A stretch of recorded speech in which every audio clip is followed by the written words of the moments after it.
Hari ini adalah minggu terakhir di bulan yang ketiga. Minggu depan kita sudah ada di bulan yang baru ya, bulan April. Dan tanggal 7 nanti kita ada ibadah Jumat Agung atau Good Friday. Dan ibadah disertai dengan perjamuan kudus. Jadi minggu depan tanggal 2 kita tidak ada perjamuan.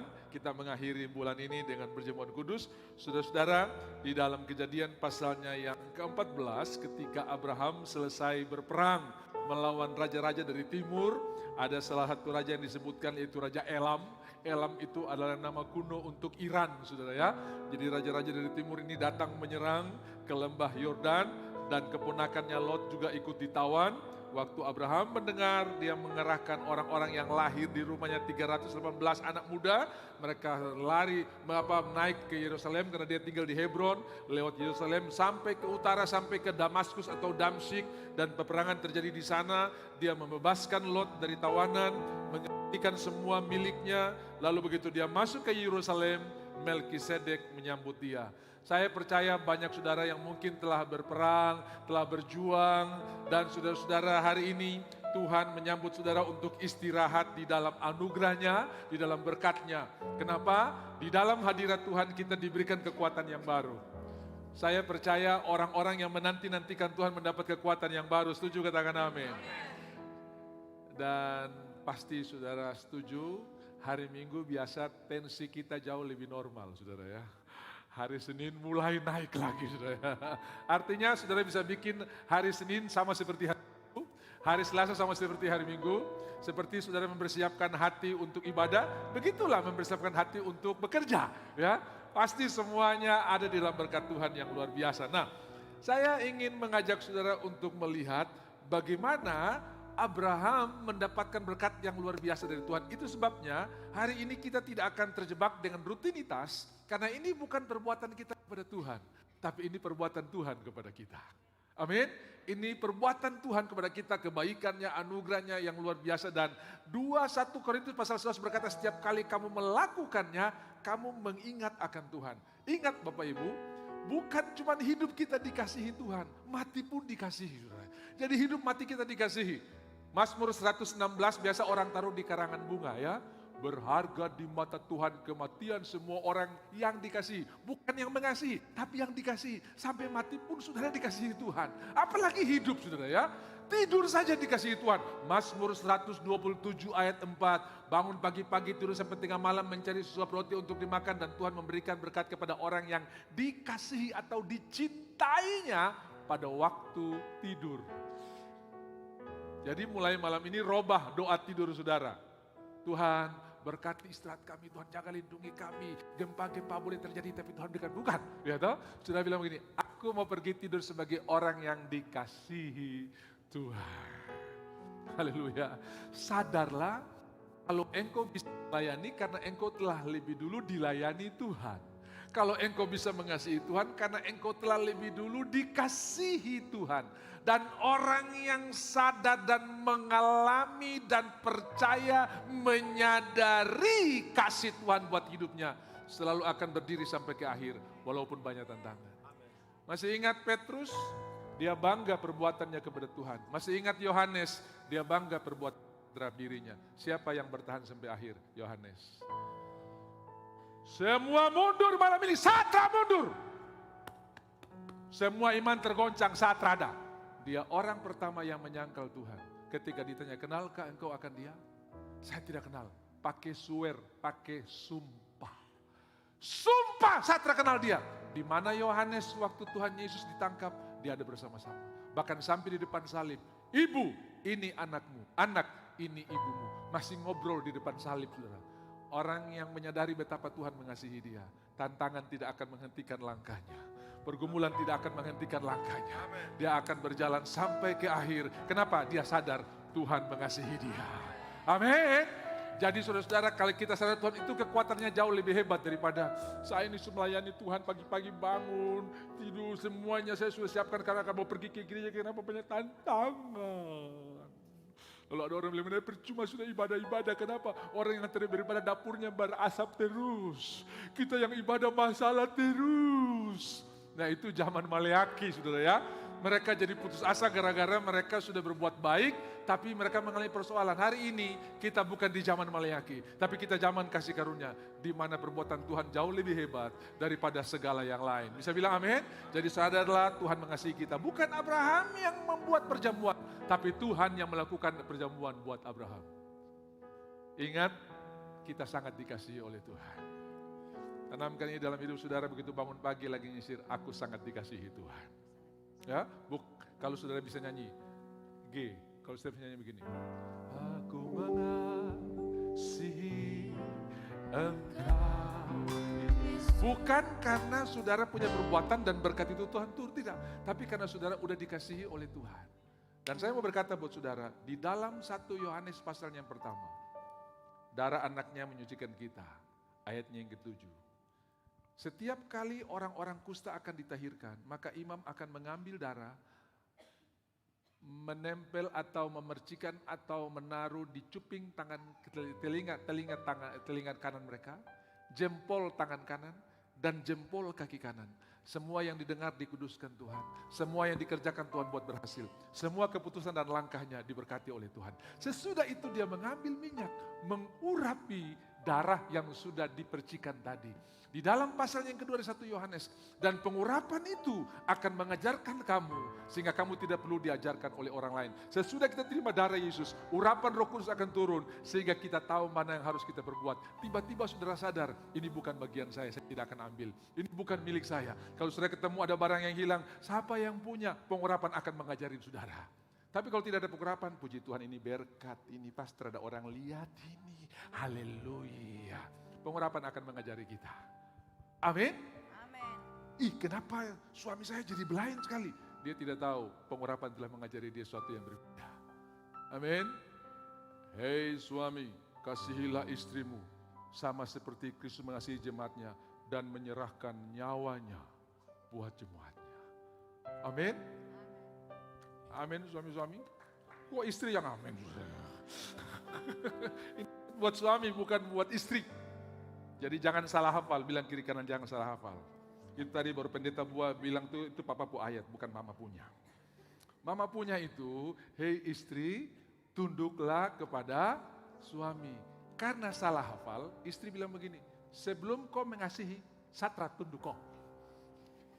Suami juga bilang begini, sebelum kau tunduk, satra mengasihi kau. Karena salah hafal, karena Alkitab tidak bilang begini, hei suami, kasihilah istrimu yang rajin ibadah, yang tidak pernah marah-marah, yang tidak pernah protes. Kasih dia.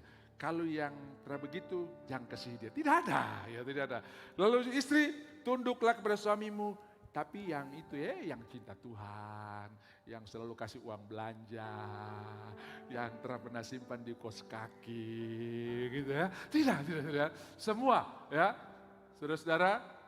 Ketika kita lakukan ini berkat Tuhan tercurah.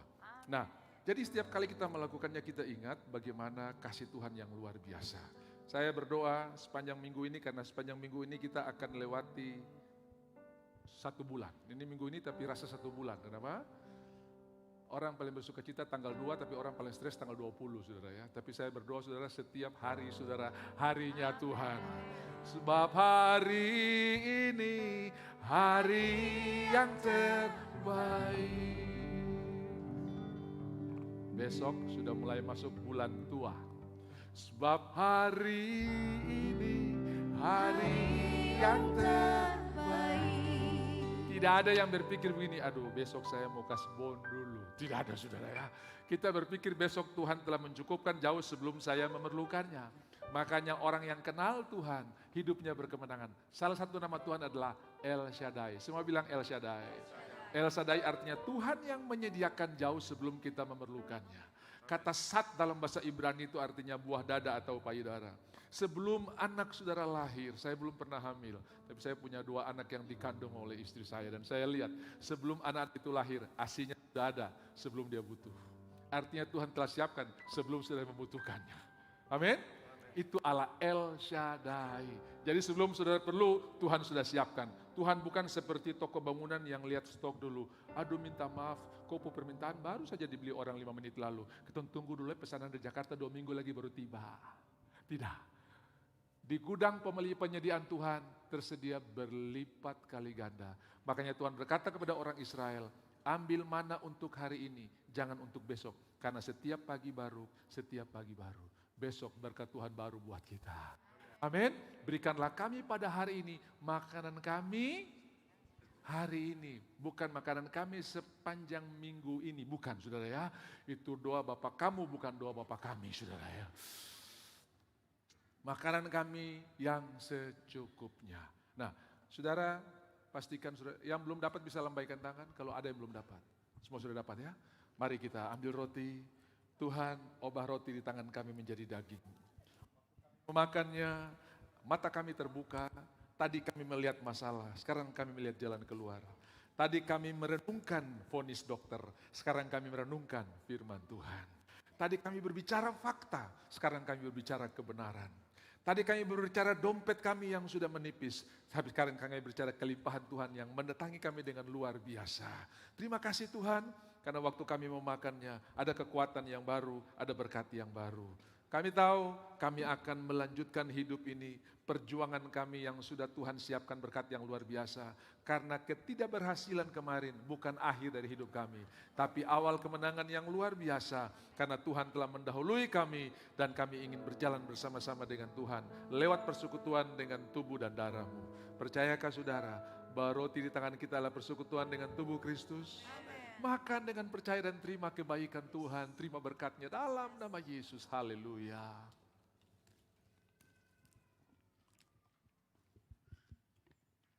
Terima kasih Tuhan, terima kasih. Tangan Tuhan tidak pernah pendek untuk menolong kita. Dan hari ini tangannya yang penuh kasih sementara mendatangi kita. Angkat cawan tinggi dan sekepala. Tuhan, robah anggur di tangan kami menjadi darah-Mu. Di mana darah-Mu tercurah, terpercik, di sana ada perlindungan Tuhan yang luar biasa. Kami tidak perlu takut terhadap kedahsyatan malam. Ada banyak orang yang tidak bisa menikmati tidur yang nyenyak, tapi kami tidur yang luar biasa. Karena Tuhan berikan kami damai sejahtera yang berlimpah-limpah. Darah-Mu telah menyucikan kami dari segala pelanggaran kami. Dan kami percaya hari-hari kami diwarnai dengan perlindungan Tuhan yang luar biasa. Percayakah saudara bahwa anggur tangan kita adalah persekutuan dengan darah Yesus? Engkau jelita di mata Tuhan, engkau manis di mata Tuhan, engkau dikasihi. Di dalam nama Tuhan Yesus kami minum dengan percaya dan terima berkat-Nya. Kanker, kista, miom, tumor sembuh di dalam nama Tuhan Yesus. Mari kita minum di dalam nama Tuhan Yesus. Haleluya.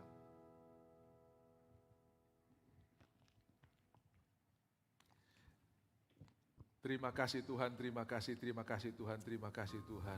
Terima kasih buat semua kebaikan-Mu, terima kasih buat semua anugerah-Mu, dan terima kasih buat semua kebajikan kemurahan yang mengikuti kami seumur hidup kami. Yang diberkati sama-sama. And now, let the weak say, I am strong. Let the poor say, I am rich. Because of what?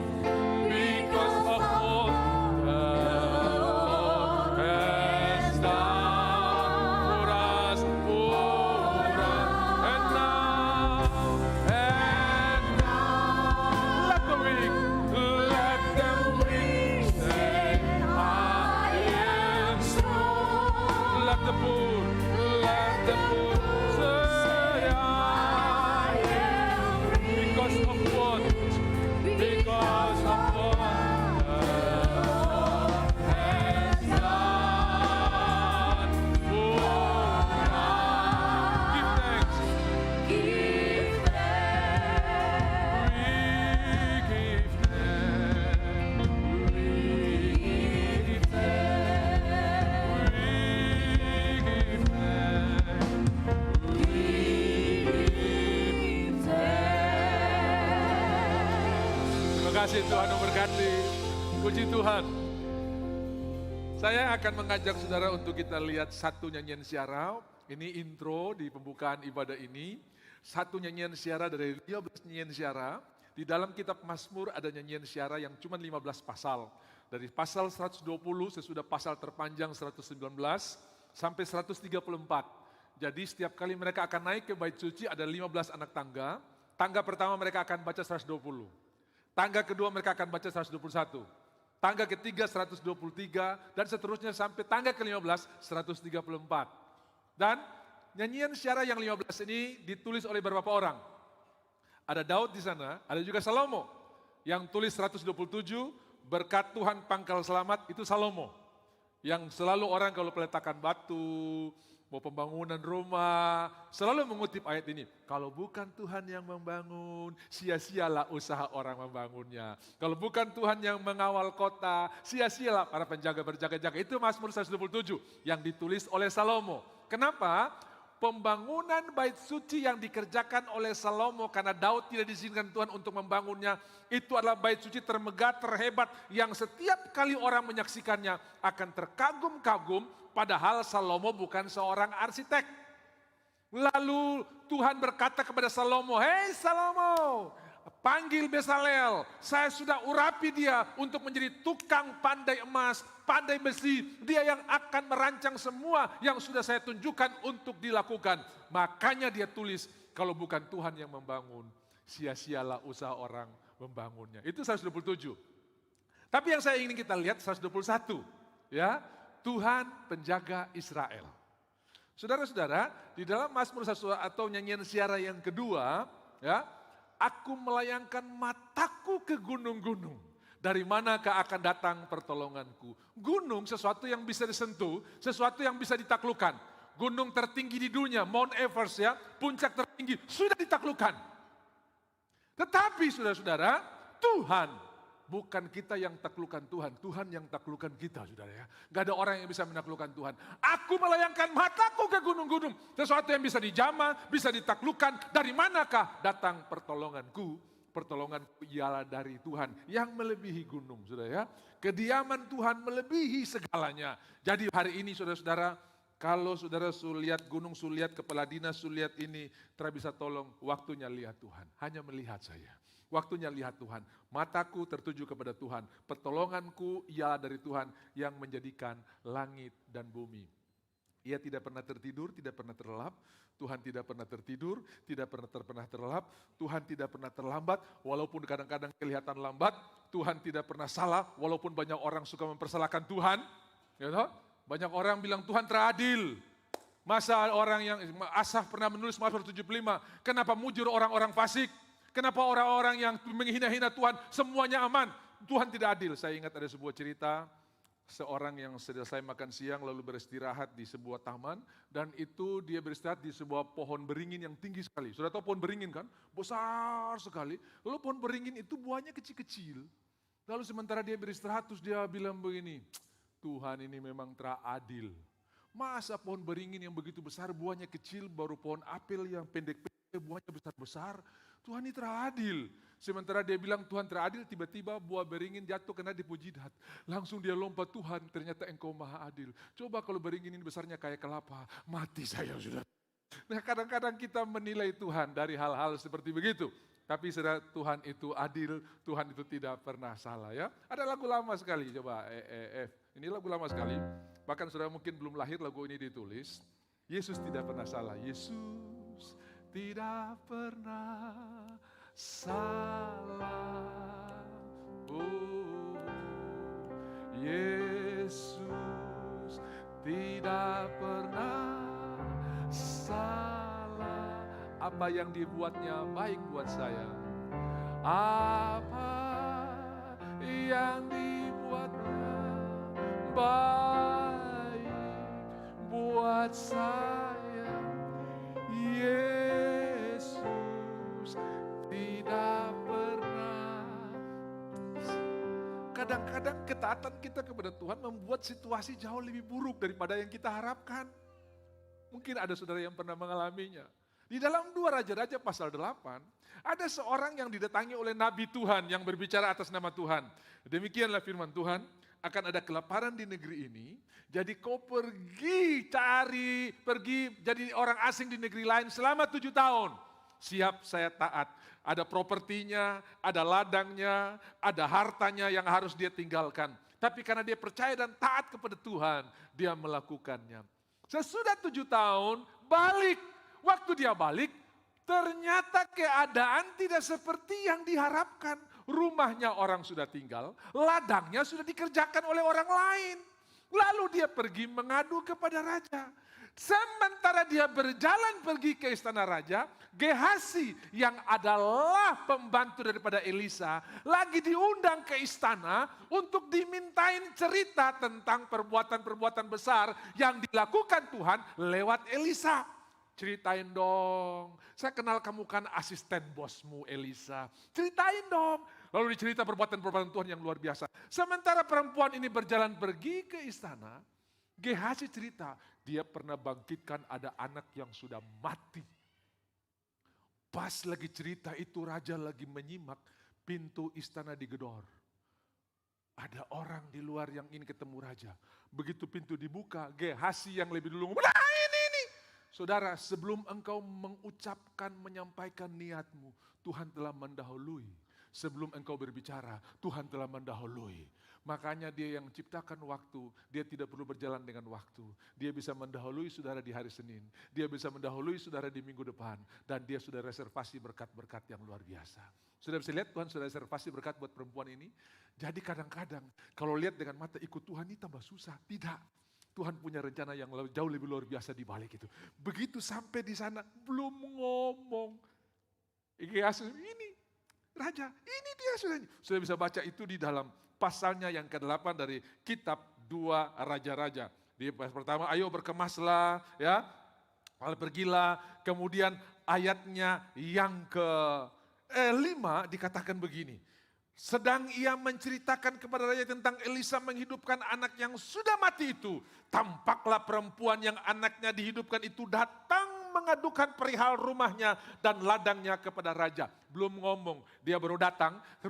Lalu berkatalah Gehasi, ya tuanku raja, inilah perempuan itu dan inilah anaknya yang dihidupkan Elisa. Saudara bisa bayangkan. Di tengah pergumulan, Tuhan telah menjawab sebelum kita menyampaikan pergumulan kita. Saya berdoa, saudara akan mengalami hal-hal yang luar biasa di tahun ini, bahkan di hari-hari ini. Lihat ayatnya yang ke-6. Ini raja langsung tanya begini. Lalu raja bertanya-tanya, dan perempuan itu menceritakan semuanya kepadanya. Biasanya raja diundang untuk diwawancarai, betul tidak?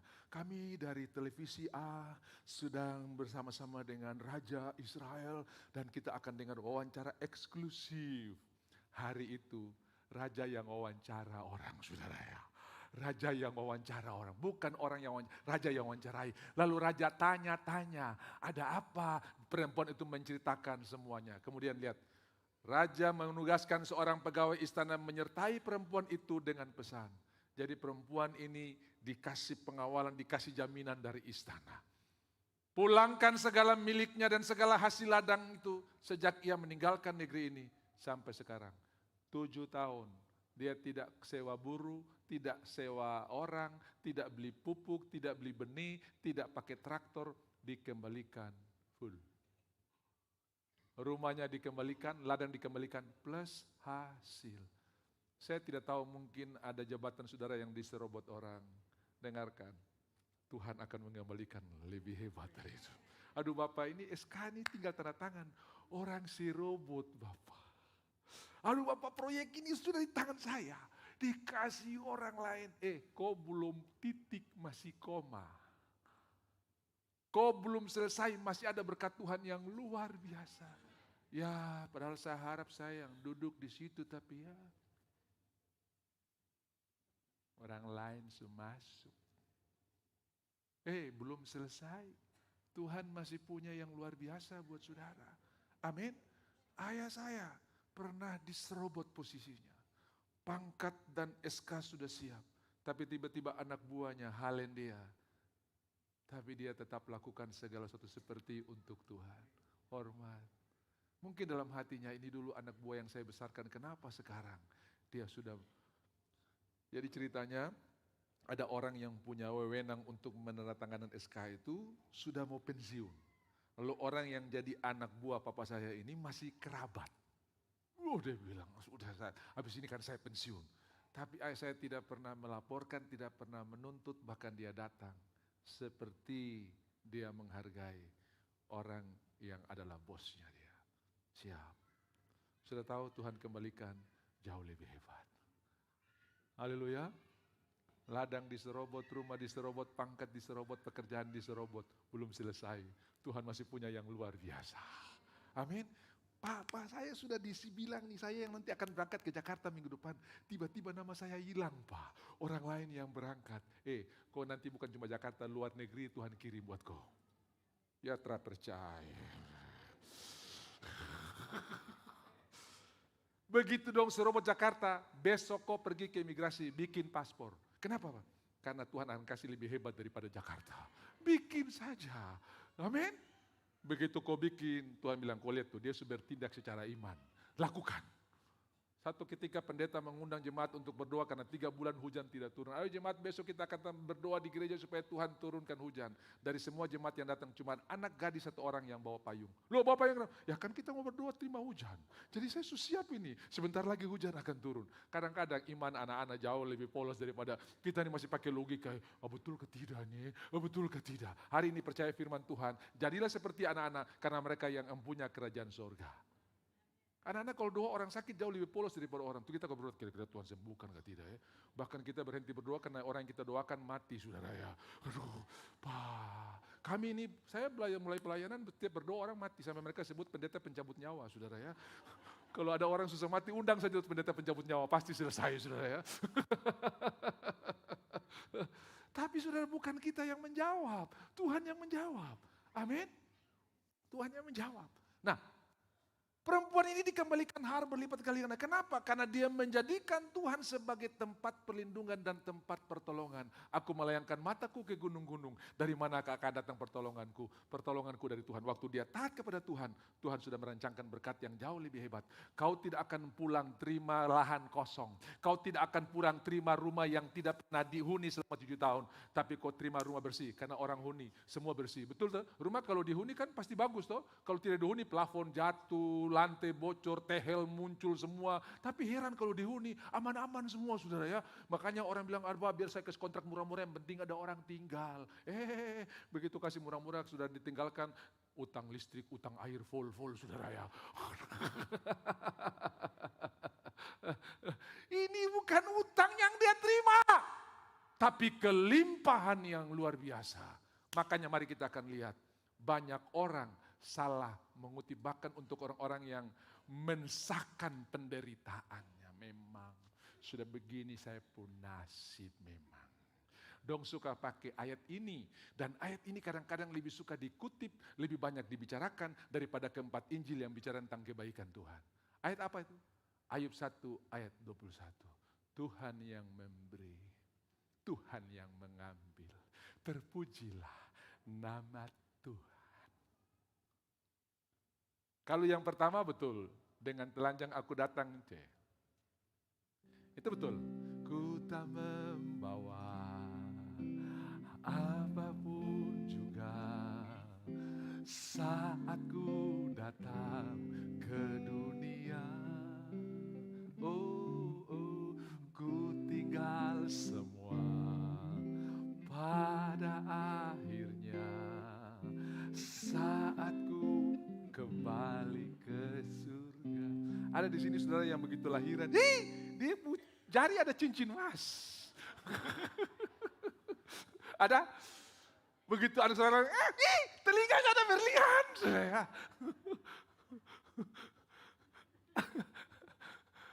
Telanjang, kita datang telanjang, betul tak?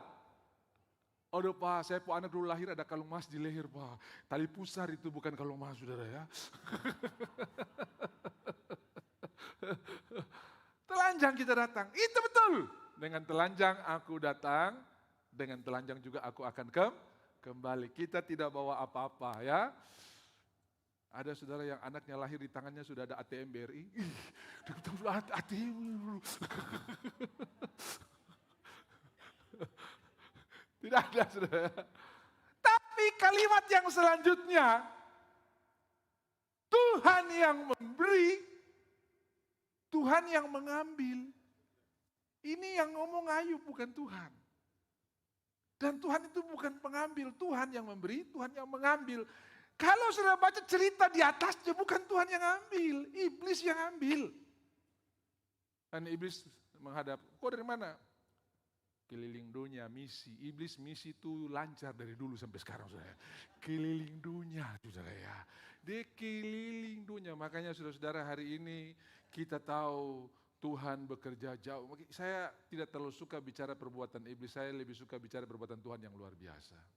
Kayak dulu kita harus punya konsep yang salah di dalam peperangan rohani. Saudara-saudara, di negeri ini dia punya setan-setan teritorialnya ini. 1, 2, 3 nih. Kita tidak pernah bicara Tuhan yang besar, kita bicara setan teritorial yang besar. Tak ada arti dibanding Tuhan. Amin. Begitu Tuhan punya nama disebutkan, bahkan saudara-saudara di bawah bumi, di atas bumi, di sorga, sujud menyembah. Ini nama yang berkuasa, sujud menyembah. Jadi ada konferensi sorga, sudahkah engkau lihat hambaku Ayub, seorang yang saleh, jujur, takut akan Tuhan dan menjauhi segala kejahatan. Iya, karena kau kasih pagar. Bapak Ibu semua kita bisa aman karena Tuhan kasih pagar. Tuhan kasih perlindungan. Amin. Makanya setiap hari ucapkan terima kasih Tuhan, aku dilindungi Tuhan, aku diberkati Tuhan. Waktu kau pergi ke bandara lewat Skyland, nanti kau lewat baru orang mabuk keluar. Karena sekarang ini bukan saudara yang tabrak orang yang tabrak kau. Betul tidak? Orang yang hati-hati bawa mobil saja. Aduh Pak, celaka di sana. Kenapa? Orang mabuk tabrak. Bukan saudara yang tabrak, orang yang tabrak.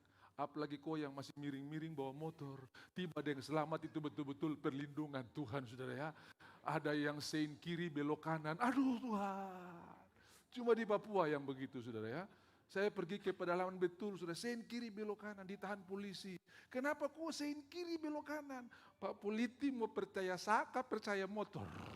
Bayangkan itu sudah. Dia mau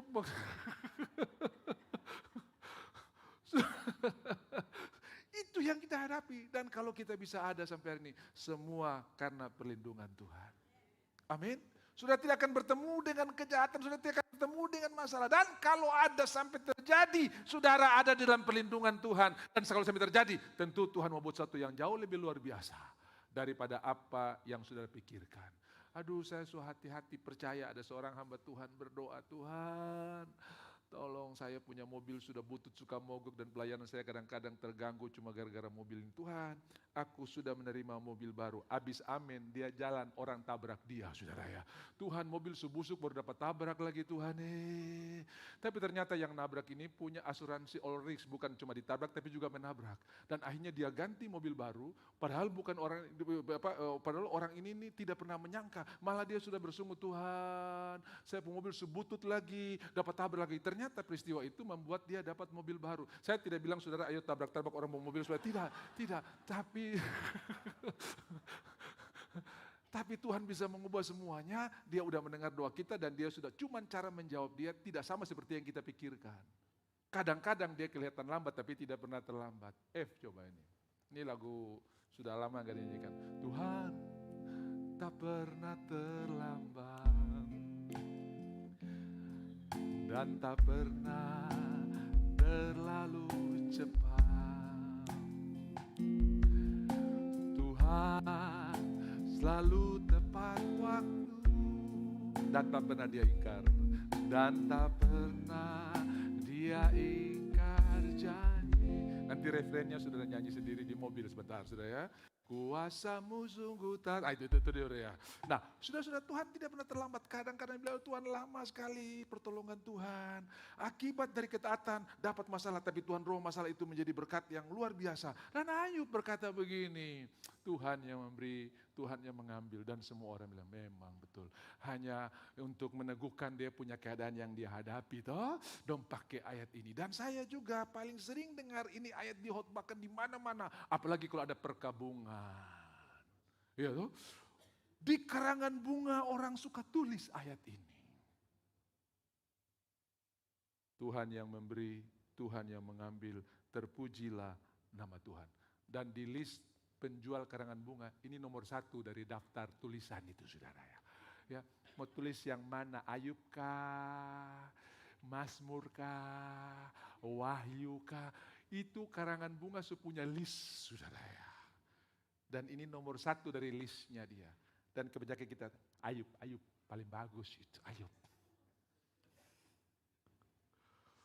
Padahal saudara itu bukan Tuhan yang ngomong, Ayub yang ngomong. Dan di pasal 42 ayat 5, dia menyadarinya. Hanya dari kata orang, aku mengenal engkau. Tapi hari ini, mataku melihat engkau. Kadang orang punya bicara itu kita renungkan gitu. Kok itu dapat masalah gara-gara ada dosa. Ayo akui, cepat.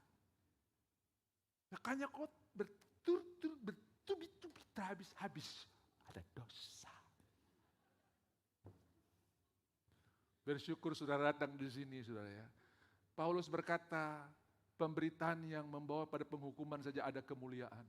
Apalagi pemberitaan yang bicara tentang kasih karunia Tuhan. Ada kemuliaan. Yang bilang ada dosa akui, itu ada kemuliaan. Apalagi yang bilang segala dosamu telah ditanggung oleh Tuhan. Hari ini engkau layak, engkau jelita, engkau manis. Karena Tuhan telah mengambil semua celah. Makanya saudara nanti kita Jumat Agung itu.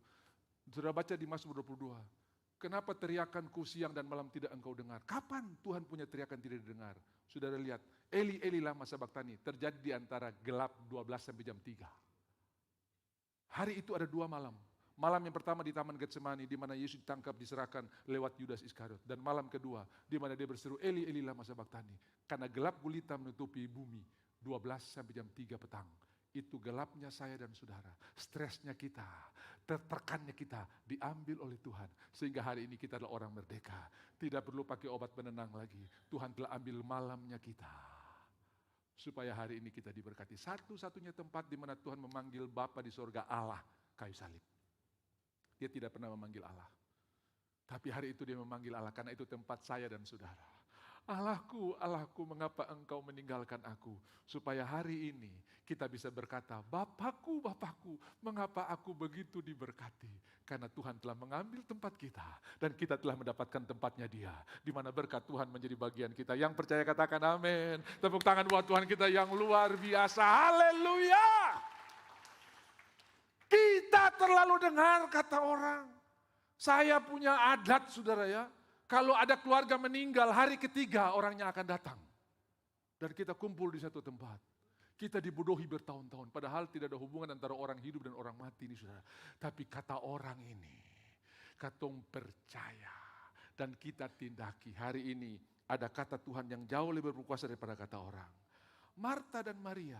2 pribadi yang melayani Tuhan yang sama, tapi hasil yang berbeda. Karena yang satu melayani pekerjaan Tuhan, yang satu melayani Tuhan. Melayani pekerjaan Tuhan berbeda dengan melayani Tuhan. Saudara bisa melayani pekerjaan Tuhan tanpa melayani Tuhan. Nggak punya Sudah tahu melayani Tuhan itu seperti mendengar suaranya. Ayat ini biasa tapi tiba-tiba waktu saya berdoa, saya menyembah Tuhan, dia hidup dan dia lompat. Itu saudara sementara melayani Tuhan. Itu yang namanya rema. Huruf-huruf yang mati tiba-tiba hidup karena Tuhan mengurapi. Itu melayani Tuhan. Main drum, mimpin pujian, atur kursi, melayani pekerjaan Tuhan. Marta mengalami pekerjaan Tuhan. Dia bikin kopi, mungkin bikin mie goreng. Kalau Marta ini orang Manado, mungkin dia lagi bikin panada, saudara ya. Panada di Manado tuh lempar anjing bisa mati, saudara, besar sekali. Memang. Bikin ngiler saya ini, saudara. Dia sementara goreng panada lalu dia bilang, Tuhan kenapa kau kasih biar dia sendiri asik-asik situ. Marta telah memilih bagian yang terbaik. Ternyata duduk di kaki Tuhan, mendengar suara Tuhan, itu bagian yang terbaik. Saudara akan buat keputusan-keputusan yang berdasarkan petunjuk yang Tuhan berikan buat saudara. Dulu aku dengar dari orang, sekarang mataku sendiri melihat. Dan dia melakukan peristiwa yang diingat sampai hari ini, mengurapi Tuhan Yesus sebelum dia disalibkan di kayu salib. Itu terjadi sehari sebelum dia masuk ke Yerusalem. Sunday Palm, Minggu Palma. Jadi Tuhan masuk hari Minggu, Hosana diberkatilah dia yang datang dalam nama Tuhan, menunggang keledai. Saudara-saudara, orang Yahudi tidak bisa terima peristiwa ini. Karena raja di segala raja, kok naik keledai itu tunggangan orang jelata. Harusnya naik kuda. Tapi saudara-saudara, dia mengambil tunggangan kita, supaya kita mendapat tunggangan yang jauh lebih luar biasa. Yaitu kemuliaan Tuhan yang luar biasa. Amin.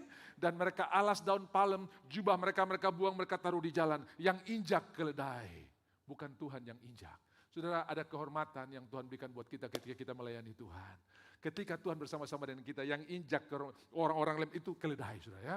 Lalu dia masuk ke Yerusalem, diberkatilah dia yang datang dalam nama Tuhan. Baru kabar Sem Adonai, diberkatilah dia yang datang dalam nama Tuhan. Lalu melayani mereka bersoal jawab. Domba itu diambil tanggal 10 dan disembelih tanggal 14. Untuk pastikan tidak ada cacat, tidak ada buta, tidak ada pincang. Dan dia bertanya bersoal jawab dengan orang-orang pada waktu itu. Ahli Taurat, ahli Farisi. Dan mereka berhenti bertanya. Karena mereka tidak menemukan salahnya. Dia dikarantina selama 4 hari. Dan pada hari Kamis malam ketika dia berdoa di Taman Getsemani, Yudas dan rombongan datang untuk menjual dia. Seorang di antara kamu akan menyerahkan aku. Dong semua baku tanya, bukan seakan, bukan. Sebab tidak ada satupun dari murid-murid yang menduga itu Yudas. Karena bendahara itu orang kepercayaan bos. Bukan kami kan. Dan kalau saudara baca Yohanes 21, orang yang dekat dengan Tuhan namanya murid yang dikasihi Yohanes, itu jadi korban pertanyaan dari teman-teman yang lain. Mungkin Petrus sentil dengan batu kecil. Tanya, siapa? Tanya.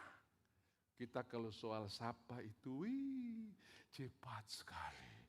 Kita Google, siapa orang ini ya? Menurut Google, kita lihat di televisi, kita kalau soal siapa itu, siapa. Bahkan kalau kita lagi di kamar kecil atau di toilet mall, begitu orang di dalam bilik yang lagi lakukan pelepasan itu saudara, tiba-tiba ada bunyi tut, kita lama-lama di tempat cuci tangan untuk pastikan siapa tadi itu saudara ya. Itu kalau soal siapa semua kita pingin tahu. Bukan cuman Petrus, bukan cuman Petrus. Di sini ada banyak teman-temannya Petrus juga saudara ya. Yang suka cari tahu siapa dia, siapa. Makanya ini persoalan yang suka terjadi antara suami istri kalau pergi bertamu. Toh? Pamit dulu ya, shalom, sampai ketemu lagi. Ini di ruang tamu. Suami pergi ke mobil, start mobil, istri belum masuk mobil. Di halaman sesi kedua. Jadi bagaimana? Terus? Wih, lebih lama dari di ruang tamu saudara ya. Karena suami lama tunggu akhirnya dia kelakson. Jadi masalah. Orang masih bicara, padahal pamit tadi saudara ya. Aduh, makanya ini makhluk yang paling sulit dimengerti saudara ya. Tapi semua kita ada dalam anugerah Tuhan. Amin. Semua kita sementara mengarah kepada karakter Kristus yang luar biasa. Semua kita akan jadi sama seperti Kristus. Amin. Siapa dia? Siapa? Tanya siapa? Kalau soal tanya siapa itu, kita habiskan umur kita untuk barang itu saudara ya. Nah, tidak perlu cari tahu apa yang Tuhan tidak perlu kita cari tahu. Ceritanya sederhana. Waktu Petrus selesai dengan Tuhan, apakah engkau mengasihi aku? Apakah engkau agapau aku? Yes, aku pilih engkau. Apakah engkau mengasihi aku tanpa syarat? Yes, aku pilih engkau. Sampai ketiga kali Petrus menangis. Tuhan, engkau yang tahu aku mengasihi. Gembalakanlah domba-dombaku. Lalu begitu berjalan saya penulisan hati senang ini dia lihat ke belakang. Orang yang suka lihat ke belakang itu pasti masalah saudara ya. Aduh, dulu kalau Tontra bangkrut mungkin saya sekolah Amerika. Aduh, dulu kalau perusahaan kita nggak hancur. Saudara kalau lihat ke belakang banyak kesempatan di depan yang tidak akan saudara dapatkan. Karena kemenangan pertandingan, tayangkan Pengkhotbah pasal 9 ayat yang ke-11. Bukan untuk orang yang cepat. Roti bukan untuk orang yang berhikmat. Kekayaan bukan untuk orang hebat. Tetapi bahasa Indonesia bilang waktu dan nasib. Salah, ada sedikit keliru. Lagi aku melihat di bawah matahari bahwa kemenangan perlombaan bukan untuk yang cepat. Kadang yang sudah lulus cepat, S1, S2, S3 cepat, cum laude, semua cum laude. Yang jadi kepala kantor ternyata yang merah-merah di SD itu saudara ya.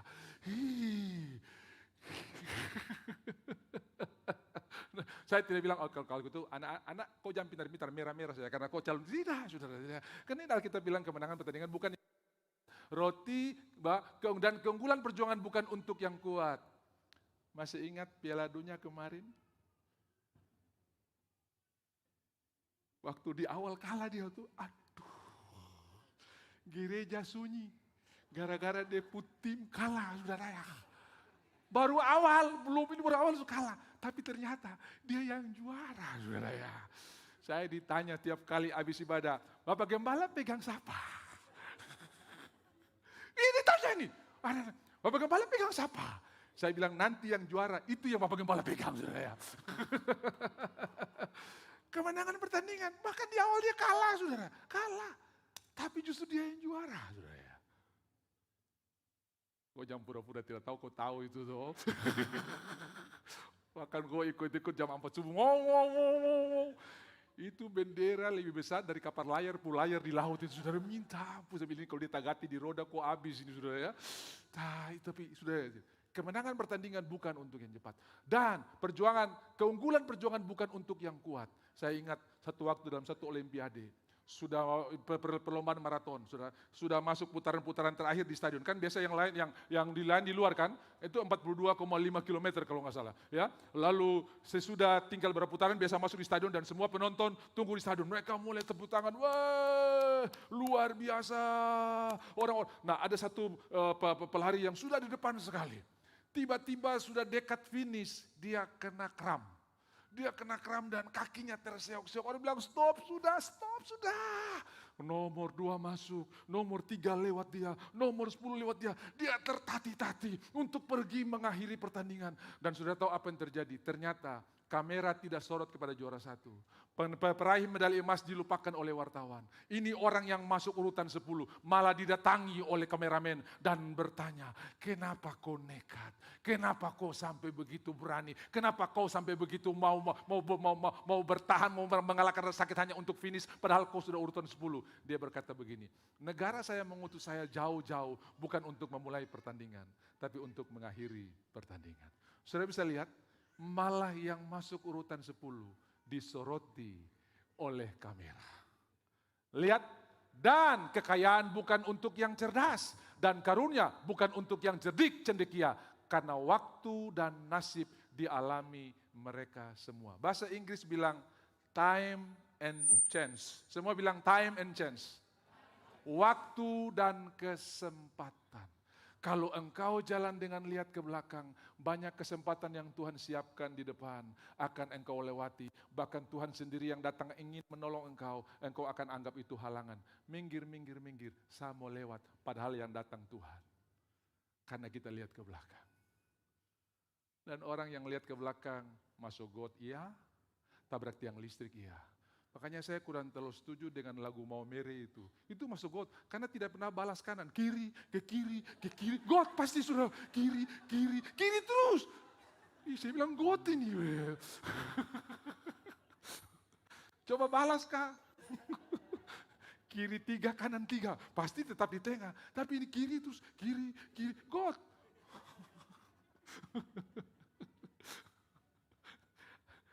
Haleluya. Gak apa-apa, semua kita diberkati Tuhan, amin. Jadi saudara lihat kesempatan sementara mendatangi kita. Bukan kita yang cari kesempatan, tapi kesempatan yang akan cari kita. Siapakah kesempatan itu? Kristus. Siapakah jawaban itu? Kristus. Dan bukan saudara yang cari dia akan cari saudara. Saya tanya, yang terhilang domba atau Tuhan yang terhilang? Jadi ada orang yang bilang, puji Tuhan Pak, saya ketemu Tuhan di gereja Aston.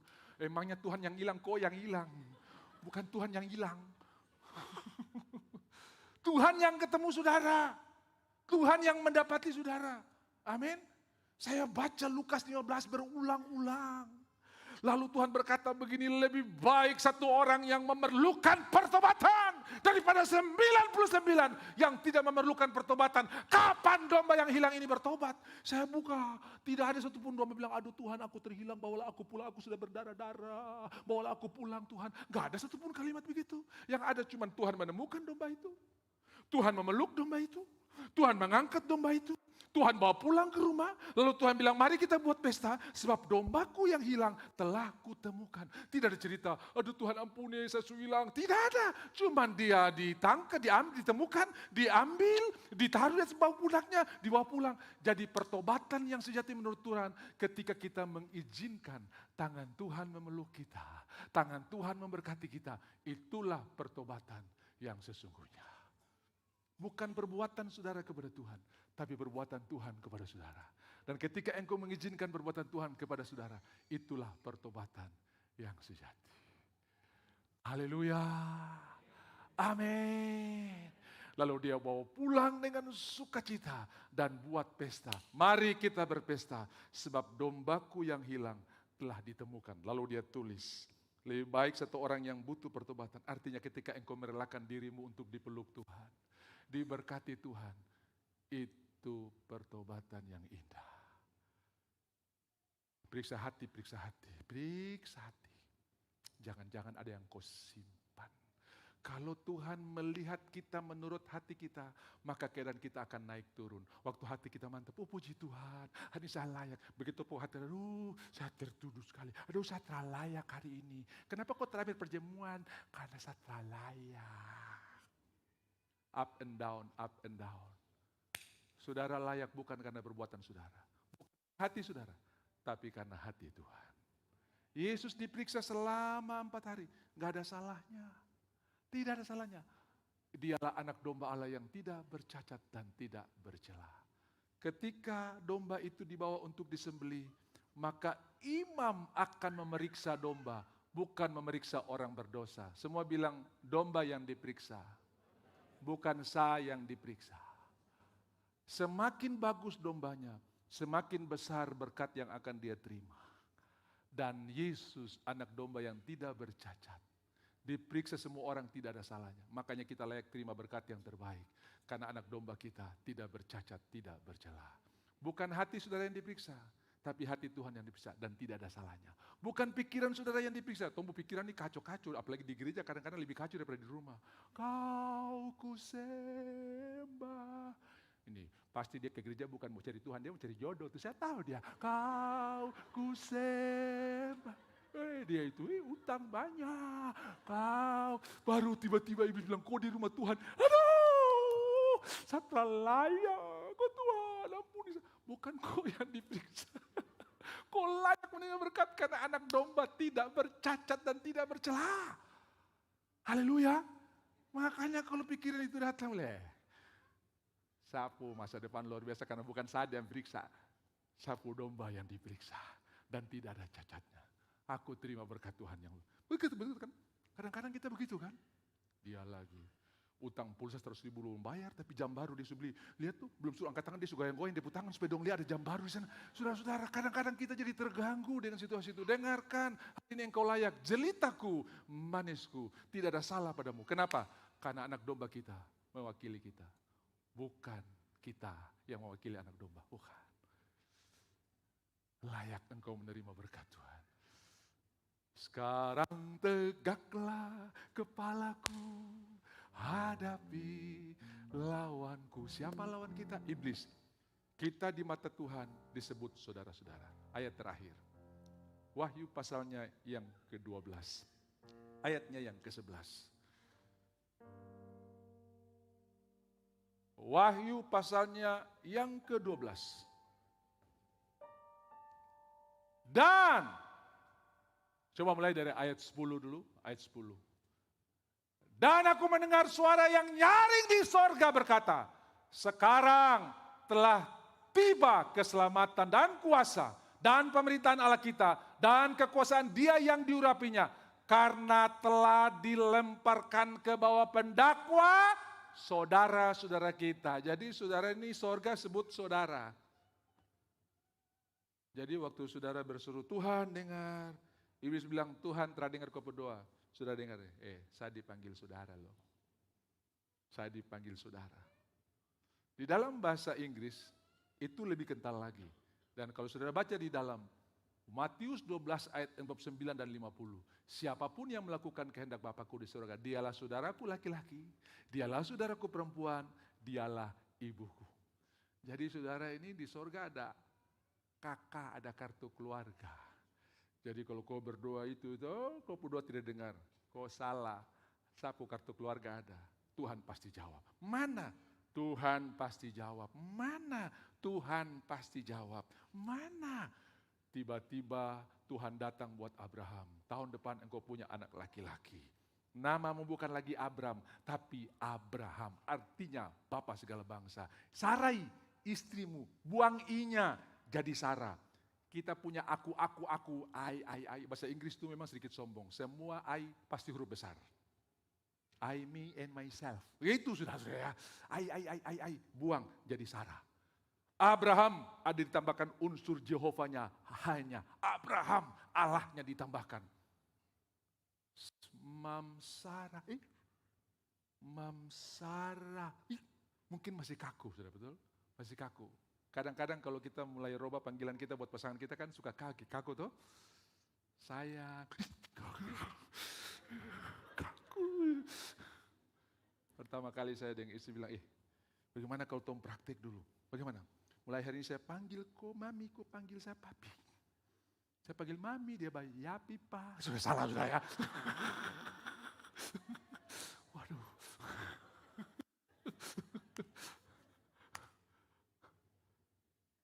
Kita saudara di mata Tuhan. Kita adalah sahabat-sahabat rekan-rekannya.